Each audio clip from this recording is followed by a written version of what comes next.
ನಮಸ್ಕಾರ. ಇವತ್ತಿನ ವಿಡಿಯೋ ಬಹಳ ವಿಶೇಷ. 10 ಕೋಟಿ ಒಟ್ಟು ಹಣ 14 ವರ್ಷಗಳ SCPಯಿಂದ ರಾಘವೇಂದ್ರ ಅವರ ಯಶಸ್ಸು ನೋಡಿ. ನನ್ನ ಹೆಸರು ಡಾಕ್ಟರ್ ಭರತ್ ಚಂದ್ರ. ವಿಡಿಯೋಗಳ ಉದ್ದೇಶ ಕನ್ನಡಿಗರ ಸೇವೆ. ನಮ್ಮ ಯಾರಾದರೂ ವಿದ್ಯಾರ್ಥಿಗಳು ಜೀವನದಲ್ಲಿ ಯಶಸ್ಸನ್ನು ಕಂಡ್ರೆ ಆ ದಿನ ನಮಗೆ ಬಹಳ ಸಂತೋಷ ಆಗುತ್ತೆ. ಮತ್ತೆ ಅವರಿಂದ ಕೇಳಿ ಪಡಿತೇವೆ ಅವರ ಯಶಸ್ಸಿನ ಸೂತ್ರವನ್ನು. ಯಾಕಂತಂದ್ರೆ ಇಂತಹ ವಿಡಿಯೋ ಮಾಡೋದ್ರಿಂದ ಇತರರಿಗೂ ಕೂಡ ಒಂದಷ್ಟು ಮೋಟಿವೇಶನ್ ಜಾಸ್ತಿಯಾಗಿ ಸರಿಯಾದ ಮಾರ್ಗದಲ್ಲಿ ಹಣವನ್ನು ಸಂಪಾದಿಸಲಿಕ್ಕೆ ಅನುಕೂಲ ಆಗುತ್ತೆ ಮತ್ತು ದೊಡ್ಡ ಮೊತ್ತದ ಹಣವನ್ನು ಅವರು ಕ್ರೋಢೀಕರಣ ಮಾಡಿಕೊಳ್ಳಬಹುದು. ಈಗ ನಾನು ಮಾತಾಡ್ತಾ ಇರೋದು ರಾಘವೇಂದ್ರ ಅವರ ಬಗ್ಗೆ. ಹೆಸರನ್ನು ಚೇಂಜ್ ಮಾಡಿದ್ದೇವೆ.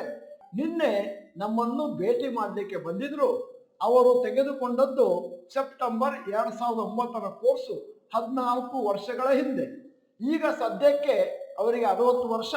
ಅವರಿಗೆ ಒಂದು ಬಿಸ್ನೆಸ್ ಕೂಡ ಇದೆ ಮತ್ತು ಅವರ ದೊಡ್ಡ ಮಗ ಅವರ ಬಿಸ್ನೆಸ್ ಅನ್ನು ನೋಡ್ಕೊಳ್ತಾ ಇದ್ದಾರೆ.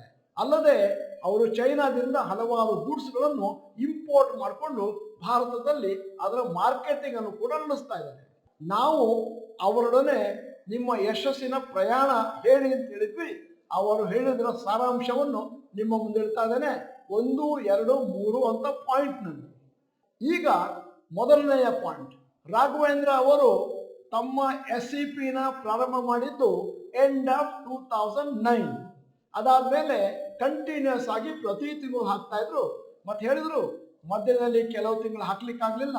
ಯಾಕಂದ್ರೆ ಕೆಲವು ಸತಿ ದುಡ್ಡು ಇರಲಿಲ್ಲ, ಕೆಲವು ಸತಿ ಬೇರೆ ಏನೋ ಪ್ರಾಬ್ಲಮ್ ಇತ್ತು. ಈಗ ಎರಡನೆಯ ಪಾಯಿಂಟ್, ಸದ್ಯದ ಮಟ್ಟಿಗೆ ಅವರ ಫ್ಯಾಮಿಲಿಯಿಂದ ಅಂದರೆ ಅವರು, ಅವರ ಮಿಸಸ್ಸು ಮತ್ತು 2 ಮಕ್ಕಳು ಎಲ್ಲರನ್ನು ಸೇರಿಸ್ಕೊಂಡು ಅವರ ಹತ್ರ 10.1 ಕೋಟಿಯಷ್ಟು ಕಾರ್ಪಸ್ ಇದೆ.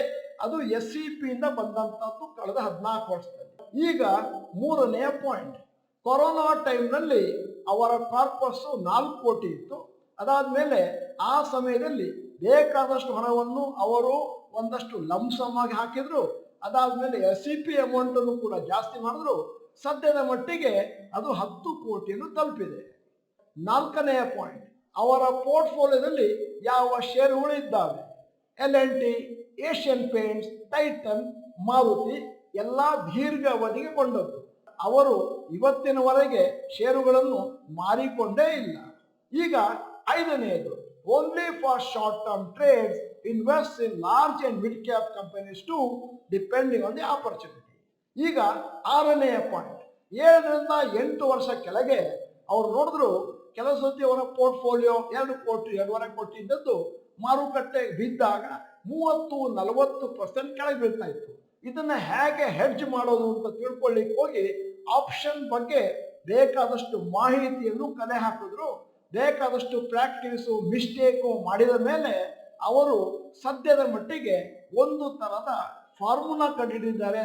ಆಪ್ಷನ್ ಅಲ್ಲಿ ಹೇಗೆ ಟ್ರೇಡ್ ಮಾಡೋದು ಅಂತೇಳಿ ಸದ್ಯದ ಮಟ್ಟಿಗೆ ಅವರು ಅವರ ಮ್ಯಾನುಫ್ಯಾಕ್ಚರಿಂಗ್ ಬಿಸ್ನೆಸ್ ಏನಿದೆ ಅದನ್ನು ಸಂಪೂರ್ಣವಾಗಿ ಅವರ ಮಗನಿಗೆ ಬಿಟ್ಕೊಟ್ಟಿದ್ದಾರೆ. ಈಗ 7ನೆಯ ಪಾಯಿಂಟ್, ಅವರ 27 ವರ್ಷದ 2ನೇ ಮಗ ಸದ್ಯದ ಮಟ್ಟಿಗೆ ಸಂಪೂರ್ಣವಾಗಿ ಷೇರು ಮಾರುಕಟ್ಟೆಯಲ್ಲಿ ಫುಲ್ ಟೈಮ್ ಟ್ರೇಡರ್ ಆಗಿ ಕೆಲಸವನ್ನು ನಿರ್ವಹಿಸ್ತಾ ಇದ್ದಾರೆ ಮತ್ತು ಬೇಕಾದಷ್ಟು ಪ್ರಾಫಿಟ್ ಅನ್ನು ಕೂಡ ಮಾಡಿದ್ದಾರೆ. ಈಗ 8ನೆಯ ಪಾಯಿಂಟ್, ರಾಘವೇಂದ್ರ ಅವರು ಆಪ್ಷನ್ಸ್ ಮಾಡ್ತಾ ಇದ್ದಾರೆ ಅಂತ ಹೇಳಿದೆ. ಆದ್ದರಿಂದ ಆ ಆಪ್ಷನ್ನಿಗೆ ಬೇಕಾದ ದುಡ್ಡನ್ನು ಅವರು ಸಪ್ರೇಟ್ ಆಗಿ ಹಾಕಿಲ್ಲ. ಅವರ ಶೇರನ್ನು ಅವರ ಬ್ರೋಕರ್ ಹತ್ರ ಪ್ಲೆಡ್ಜ್ ಮಾಡಿ ಅದರಿಂದ ಬಂದ ದುಡ್ಡಿನಲ್ಲಿ ಅವರು ಆಪ್ಷನ್ಸ್ ಮಾಡ್ತಾ ಇದ್ದಾರೆ ಮತ್ತು ಅದರಲ್ಲಿ ಅಂದಾಜು 50% ಲಾಭವನ್ನು ಪ್ರತಿ ವರ್ಷ ಕಂಡುಕೊಳ್ತಾ ಇದ್ದಾರೆ. ಕಳೆದ ವರ್ಷ ಅವರ ಟೋಟಲ್ ಪ್ರಾಫಿಟ್ 2.5 crore ಅಂತ ಬಹಳ ಹೆಮ್ಮೆಯಿಂದ ಹೇಳ್ಕೊಂಡ್ರು. ನಾವು ಕೂಡ ಸಂತೋಷ ಪಟ್ವಿ. ಈಗ 9ನೆಯ ಪಾಯಿಂಟ್, ರಾಘವೇಂದ್ರ ಅವರು ಹೇಳ್ತಾರೆ, ಪ್ರತಿದಿನ ನಾನು ಕನಿಷ್ಠ ಪಕ್ಷ 12 ಗಂಟೆ ಷೇರು ಮಾರುಕಟ್ಟೆ ಬಗ್ಗೆ ಕಳೀತೇನೆ. ಆದ್ದರಿಂದ ಯಾರಿಗೆ ಸಮಯ ಇರುವೋ ಅವರಿಗೆ ಆಪ್ಷನ್ಸ್ ಮಾಡೋದನ್ನ ನಾನು ಸಜೆಸ್ಟ್ ಮಾಡೋದಿಲ್ಲ ಅಂತ ಹೇಳಿದ್ರು. ಈಗ 10ನೆಯ ಪಾಯಿಂಟ್, ಒಮ್ಮೆ ಅವರು ಆಪ್ಷನ್ಸ್ ಅನ್ನು ಪ್ರಾರಂಭ ಮಾಡಿದ ಮೇಲೆ ಯಾವುದೇ ಡಿಸ್ಟ್ರಾಕ್ಷನ್ ಇಲ್ಲದೆ ಮಾರುಕಟ್ಟೆ ಸಮಯದಲ್ಲಿ ಕಾನ್ಸಂಟ್ರೇಟ್ ಮಾಡಿ ಅದನ್ನೇ ಮಾಡ್ತಾ ಇರ್ತಾರೆ. ಈಗ 11ನೆಯ ಪಾಯಿಂಟ್, ರಾಘವೇಂದ್ರ ಅವರು ಪ್ರಶ್ನೆಗೆ ಉತ್ತರ ಕೊಡುತ್ತಾ ನಮಗೆ ಹೇಳಿದ್ರು, ಯಾರಿಗೆ ಸಮಯ ಇಲ್ಲವೋ ಮತ್ತು ಯಾರಲ್ಲಿ ದೊಡ್ಡ ಬಂಡವಾಳ ಇಲ್ಲವೋ ಮತ್ತೆ ಯಾರಿಗೆ ಎಕ್ಸ್ಪರ್ಟೈಸ್ ಇಲ್ಲವೋ, ಯಾರು ಷೇರು ಮಾರುಕಟ್ಟೆಯನ್ನು ಫುಲ್ ಟೈಮ್ ಆಗಿ ತಗೊಂಡಿಲ್ವೋ ಅವರಿಗೆ ನಾನು ಆಪ್ಷನ್ಸ್ ಅನ್ನು ರೆಕಮೆಂಡ್ ಮಾಡೋದಿಲ್ಲ. ಯಾಕಂದ್ರೆ ಇದು ಒಂದು ತರ ಬಿಸ್ನೆಸ್ ಇದ್ದ ಹಾಗೆ, ಅದರೊಟ್ಟಿಗೆ ನಾವು ಲಾಭ ನಷ್ಟವನ್ನು ಕಂಪಲ್ಸರಿಯಾಗಿ ನೋಡ್ಕೋತಾ ಇರಬೇಕಾಗುತ್ತೆ. ಈಗ 12ನೇ ಪಾಯಿಂಟ್, ರಾಘವೇಂದ್ರ ಅವ್ರು ಹೇಳಿದ್ರು, ನೀವು ಹೇಳಿದ ಹಾಗೆ ನಾನು ಟ್ಯಾಕ್ಸ್ ಪ್ರೂನಿಂಗ್ ಮಾಡ್ತಾ ಇದ್ದೇನೆ ಅಂತಂದ್ರೆ ಪ್ರತಿ ವರ್ಷ 1 ಲಕ್ಷ ರೂಪಾಯಿದು ಅಡ್ವಾಂಟೇಜ್ ತಗೋತೀನಿ, ಅಂದ್ರೆ ಲಾಂಗ್ ಟರ್ಮ್ ಕ್ಯಾಪಿಟಲ್ ಗೇನನ್ನು ಅಡ್ಜಸ್ಟ್ ಮಾಡ್ಕೊಳ್ಳಿಕ್ಕೋಸ್ಕರ. ಇವತ್ತು ರಾಘವೇಂದ್ರ ಅವರ ಕಥೆಯನ್ನು ನಿಮ್ಮ ಮುಂದೆ ಇಡ್ಲಿಕ್ಕೆ ಕಾರಣ ಏನು ಅಂತಂದ್ರೆ, ನಿಮಗೆ ಒಂದಷ್ಟು ಮೋಟಿವೇಟ್ ಆಗಲಿ ಮತ್ತು ನೀವು ಕೂಡ SEPನ ಪ್ರಾರಂಭ ಮಾಡಿ ದೊಡ್ಡ ಮೊತ್ತದ ಹಣವನ್ನು ಕ್ರೋಢೀಕರಣ ಮಾಡಿದ ಮೇಲೆ ಬೇಕಾದ್ರೆ ರಾಘವೇಂದ್ರ ಅವರನ್ನು ಅನುಕರಣೆ ಮಾಡಬಹುದು. ಈ ವಿಡಿಯೋದ ಕೊನೆಯಲ್ಲಿ ಒಂದು ಇಂಟ್ರೆಸ್ಟಿಂಗ್ ಪ್ರಶ್ನೆ ಕೇಳ್ತಾ ಇದ್ದೇನೆ.